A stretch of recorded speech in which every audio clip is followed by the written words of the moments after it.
የደበቁትን የውስጣቸው አትበርብረው ለአላህ ተወሱ ሒሳብ የሚያደርገው አንድ አላህ ብቻ ነው ሒሳብ የአላህ ነው ያንተ ስራ ዳዕዋና ዱዓ ብቻ ነው ሒሳብ የአላህ ስራ ነው ሰውን አትተሳሰብ ستر والله من ستر مسلما አሁን ዘመናችንስ من بربرنا አሁን بربرው ነው የዓሊሙ ነው የምኑ በፊት የነበሩ ደረሳዎች ዒልም ሲቀሩ كان احدهم يتصدق بصدقه بنيه ان الله يستر على عينيه عيب شيخه سمن كتسكي علم ሊቀራ ሲሄድ ሼክ ጋር ሰደቃ ያወጣል መንገድ ላይ ያ አላህ የሼኽን ነውር ላታሳየኝ ምንም ነገሩ በቃ ጥሩ ነገሩን ብቻ ልታሳየኝ ብሎ ሰደቃ ሰጠው ሙሽ ሊበረብር ወላ ኮሜንት ሊጽፍና ሊሰድብ አይደለም የኻቲማ የሚያሳጣ ስራ ውስጥ ገባን እኮ አላህ ይመልሳል ሰው አላህ ያርገን خير من ነገር ቢያቀተን ዝም ምንል አላህ ያድርገን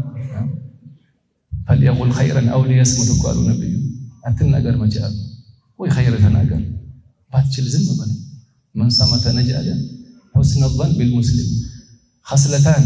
ሁለት ነገር አላህ ከሰጠህ لا شيء افضل منهما حسن الظن بالله وحسن الظن بعباد الله كل ስትወጣ ከቤት አላህ ይከፍትልኛል አላህ ይመረኛል ልጆችንም አላህ ሀያታቸውን ያስተካክለዋል ሁሉ ነገር አላህ ያስተካክላል አላህን በጥሩ እየተረጠርከው ነው ሁለተኛ ሙስሊሞችን በጥሩ እየተረጠርካቸው ነው ሰላም ሀያት ትኖራለህ